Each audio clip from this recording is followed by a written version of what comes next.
Terima kasih. Terima kasih Datuk Ketua, terima kasih Menteri. Sebentar tadi saya dengar sahabat saya yang berhormat menyebutkan bahawa matlamat masuk ke universiti adalah untuk lulus peperiksaan. Dan sekarang saya dengar Menteri untuk apapun yang dibuat dalam bentuk pindaannya mesti memenuhi matlamat pendidikan.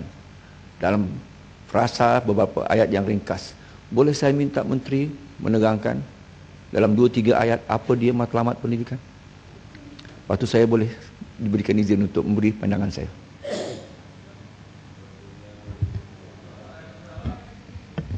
Terima kasih Yang Berhormat. Matlamat utama pendidikan sepanjang masa berada di universiti ialah supaya seseorang pelajar itu dapat kita bangunkan penghayatannya terhadap tradisi keilmuan dengan bercirikan budaya kesarjanaan. Apakah yang dimaksudkan dengan tradisi keilmuan dan bercirikan budaya kesarjanaan? Walaupun mungkin Yang Berhormat minta saya jelaskan secara pendek, tetapi saya ambil kesempatan untuk terangkan secara mendalam kerana perkara ini perlu kita faham supaya matlamat kita apabila menubuhkan institusi pengajian tinggi di negara kita benar-benar mencapai matlamatnya. Usaha membangunkan penghayatan terhadap tradisi keilmuan antara lain ialah dengan membina semangat ingin tahu di kalangan pelajar kita dan juga menentukan mereka mempunyai keupayaan yang tinggi untuk memisahkan antara kebenaran dan kebatilan. Sesuatu perkara perlu ditentukan berdasarkan fakta, bukan dakwaan, bukan prasangka, di mana seseorang pelajar itu perlu sentiasa mencari dan menatakan kebenaran. Nilai-nilai kesejahteraan yang hendak diterapkan dalam pelajar ialah kemahiran berfikir yang tinggi serta keberanian mengemukakan hujah berdasarkan prinsip-prinsip keilmuan yang wajar. Pelajar dilatih untuk mempunyai pemikiran terbuka, mencari penyelesaian yang seimbang dan adil, menimbang sesuatu daripada segenap sudut dan mendekati apa-apa perkara dan peristiwa dengan minda yang terbuka serta bersih daripada prejudis. Pendek kata, dia dilatih untuk membina minda dan keupayaan berfikir yang kritikal, tanpa sekatan dan bebas, agar dia mempunyai asas-asas yang kukuh dalam pandangan dan pendiriannya mengenai sesuatu perkara, hasil dari penelitian yang seimbang, melihat dari semua sudut dengan dibantu oleh fakta-fakta yang kukuh. Melalui usaha inilah maka watak intelektual seorang pelajar akan terjelma, iaitu dalam bentuk berhemah tinggi apabila beliau berfikir, berhujah dan menulis. Fikirannya luas, hujahnya objektif dan penulisannya saintifik. Maka sudut pandangannya akan berasaskan kebenaran dan bersendikan keadilan. Dia bukan saja tidak berat sebelah, malah sanggup mendengar. Dia bukan saja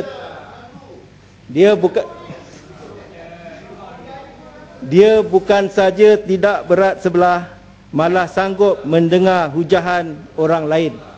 Dia bukan saja berhujah berdasarkan kebenaran, malah membentangkan hujahannya dengan tenang, lapang dada dan santun. Terima kasih Datuk Yang Di-Pertua. Yang Berhormat Menteri, itu satu jawapan yang cukup baik dan saya cukup sanjungi. Saya lebih selesa kalau Datuk Yang Berhormat Menteri membuat pengujahan itu tanpa merujuk kepada catatan Menteri. Apapun jawapan Menteri cukup baik. Persoalan besarnya Datuk Yang Di-Pertua adalah apakah enabling situation, enabling parametersnya, apakah ambience-nya, apakah biar yang perlu ada dalam universiti yang akan melahirkan manusia itu, yang saya cirikan sebagai the enterprising graduate, morally and spiritually vibrant dan intellectually superior. Apakah yang akan melahirkan ini? Kalau kepimpinan negara tidak datang dengan menjana situasi dalam universiti, memberikan kebebasan keintelektualan mereka. Menteri, kita tidak wajar memberi dalam big printnya, mengambil dalam small printnya. What this big print gives, the small print takes away. At the end of the day, dengan izin, ianya meaningless. Kalau mereka dikekang dengan pelbagai kekangan, kebebasan yang melahirkan the free enterprise of ideas dengan izin. Justru religious bigotry, apapun bentuk-bentuk bigotry dan apa yang dikatakan sebagai pemikiran sempit, tidak akan dapat melahirkan graduan yang dicirikan oleh menteri sebentar tadi. Justru oleh kerana itu, semangatnya tepat dan betul. Tetapi ketika kita melihat bagaimana mereka masih dikekang dengan beberapa peruntukan-peruntukan ini, dulu berapa banyak jurnal tulis dulu. Itu terima kasih. Saya tidak dapat berhujah tadi, saya berhujah sekarang ni. Terima kasih Menteri. Dulu berapa banyak jurnal tulis, Prof?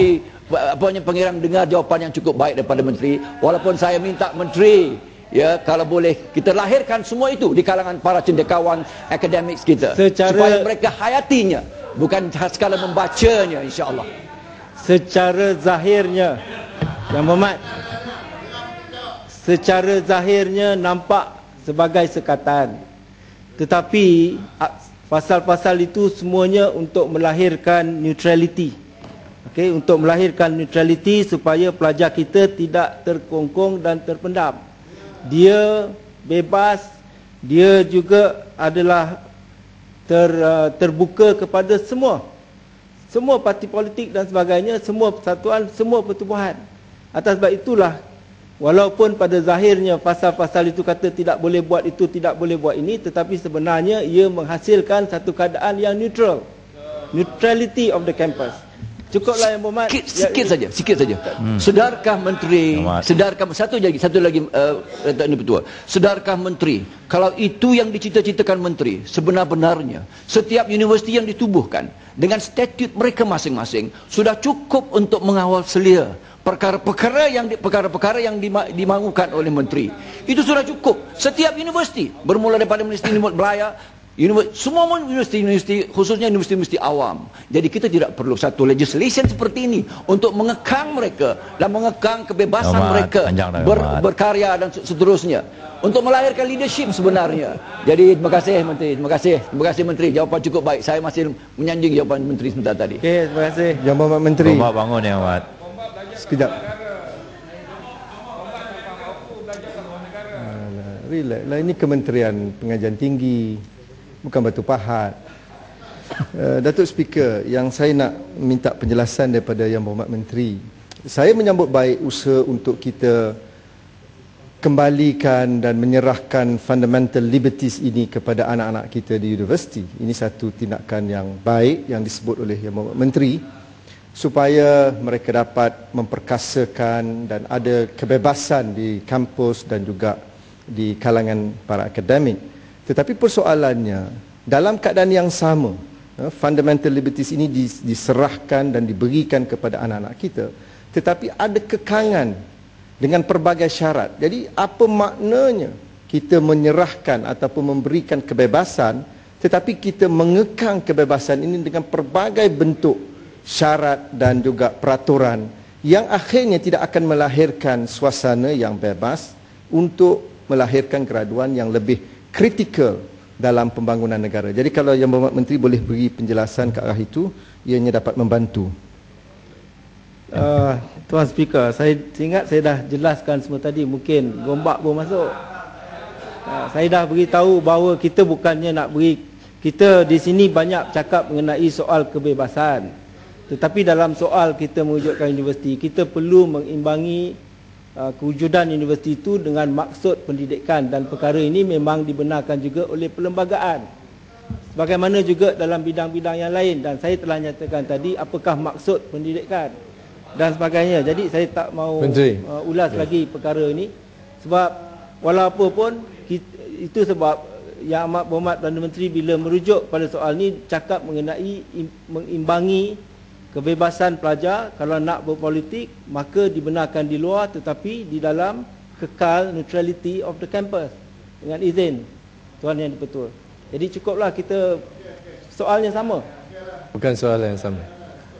Kemudian sebab saya masuk Kemudian Yang Amat, Menteri tak bagi lagi. Terima kasih. Saya nak sentuh sikit secara practically macam mana ini boleh dilaksanakan. Kalau di kampus dia haruslah neutral, dia tidak boleh memihak ke mana-mana, tapi dia boleh jemput pemimpin parti untuk masuk kampus. Tapi yang anjur tidak boleh jadi kelab UMNO, tidak boleh ada kelab keadilan. Tapi boleh anjur, suruh siapa yang anjur, mereka datang, dan yang datang semua dari satu penyokong satu parti saja. Adakah ini dia akan menjaminkan so-called neutrality of the campus?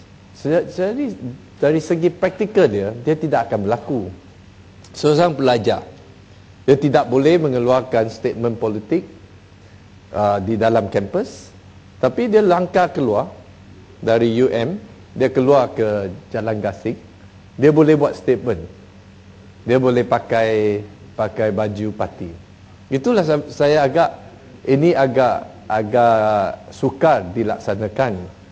Jadi kita pernah dengar ucapan dulu kata kita tak benarkan student untuk melibatkan diri dalam politik atau parti politik kerana nak jaga supaya mereka belajar tumpu dalam pelajaran. Sekarang kita dah shift sikit. Tapi kenapa kita tak secara realistik kita benarkan sajalah? Kenapa nak buat yang secara praktikal saya tidak nampak macam mana kita boleh laksanakan. Soal yang saya dah jawab. Yang pertama tu universiti akan tentukan. Tetapi sebagaimana yang kita dapat lihat sebelum kita pindah ni, sebahagian besar daripada yang berhormat semua pun dapat masuk ke universiti.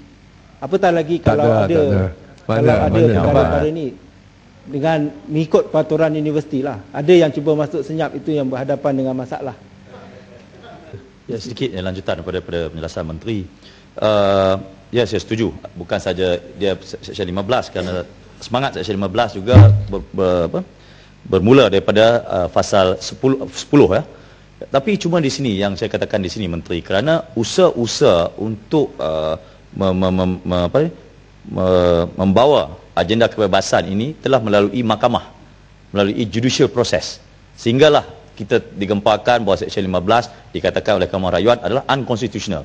Itu melalui judicial process. Tetapi yang kita berada di sini ialah di dalam proses legislature, law making. Maksudnya menteri mempunyai kuasa secara administratif, mempunyai terutama sekali bagi menggambarkan semangat kerajaan hari ini. Ya, saya boleh faham benda-benda yang mewujudkan suasana progresif, saya sokong. Tapi lebih baik daripada membawa peguam perlu berbahas di sana, kerana saya yakin banyak perkara pasal 10 mengatakan juga in accordance of law, kebebasan kalau dibuat oleh Perdana Menteri. Bayangkan kalau yang dimintakan di sini menteri mempunyai kuasa untuk buat apa-apa, macam dia kata sini, aturan-aturan yang dipanggil apa? Suai manfaat. Untuk menetapkan apa-apa perkara lain yang difikirkan suai manfaat atau perlu oleh menteri bagi maksud akta ini. Kalau maksud akta ini ialah mewujudkan kebebasan, seperti yang menteri kata tadi, saya rasa menteri menyebut satu keputusan dasar. Is a policy decision. Berbeza dengan satu keputusan yang dibuat oleh mahkamah, yang keputusan besok akan kembali balik ke kementerian. Jadi saya sebenarnya memohon, saya nak tanya apa pendirian menteri, kerana peguam itu mengambil keputusan berdasar arahan menteri atau arahan UKM secara spesifiknya. Sekali itu Menteri, boleh? Tak apalah, cukup. Boleh sekali Menteri?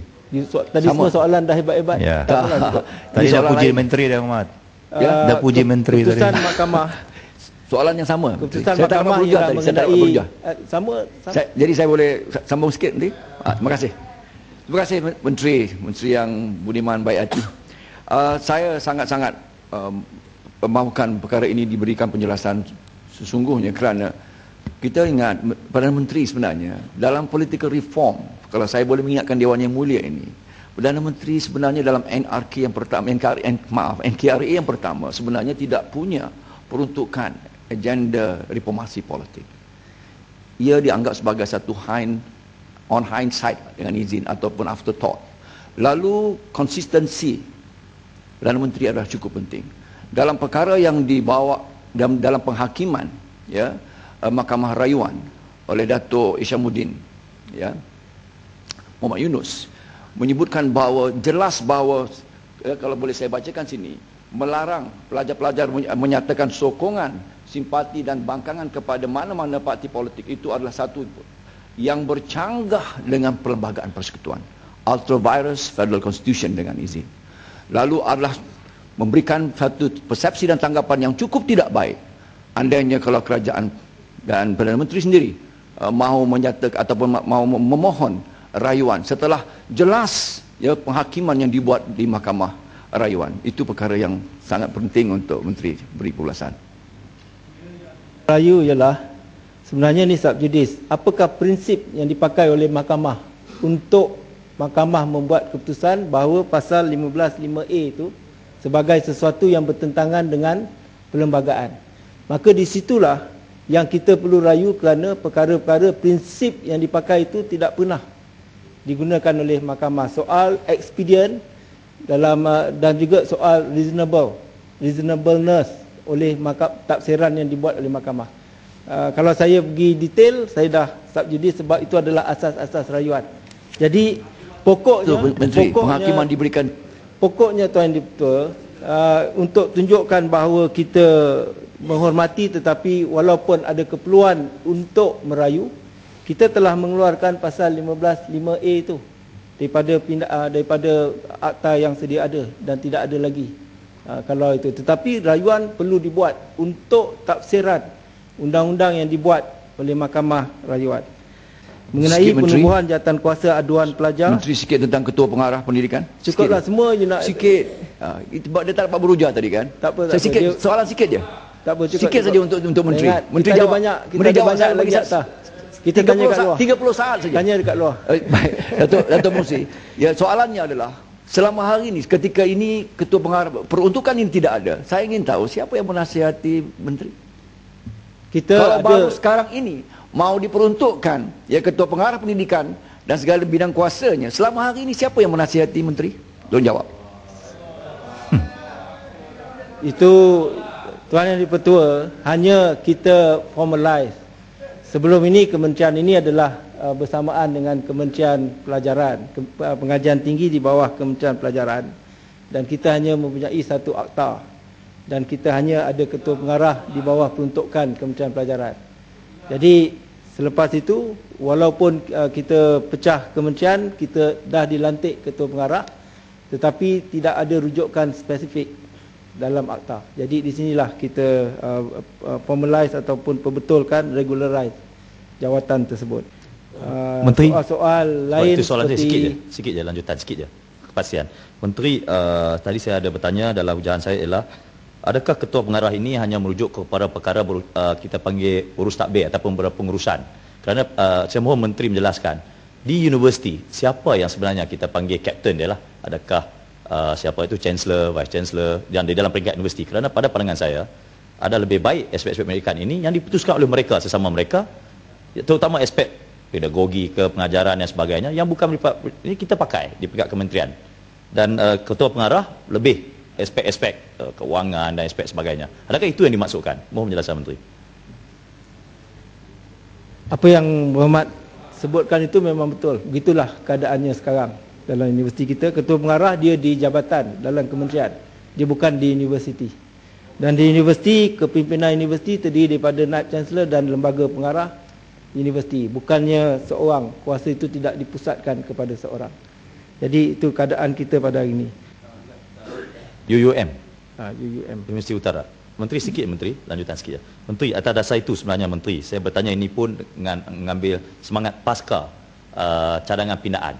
Kerana kes yang kita bincangkan tadi berlaku sebelum cadangan pindaan. Kerana saya mengandaikan makna kebebasan yang cuba nak diwar-warkan dan dilaksanakan di peringkat kolej dan universiti di pasca akta ini ialah seperti yang saya ujar tadi, mungkin Menteri boleh setuju, berganjak ke satu tahap yang lebih luas. Jadi kes yang berlaku sebelum ini, itu soalan saya itu, adakah masih lagi di tahap keputusan yang sama ataupun mungkin mengalu-ngalukan, terutama sekali mereka-mereka yang kes begini, dan menteri mempunyai iltizam yang baru, terutama mengambil kira isu kebebasan pasca cadangan pindaan. Kita akan beri pertimbangan melihat kepada hujah yang dikemukakan oleh ahli-ahli yang berhormat.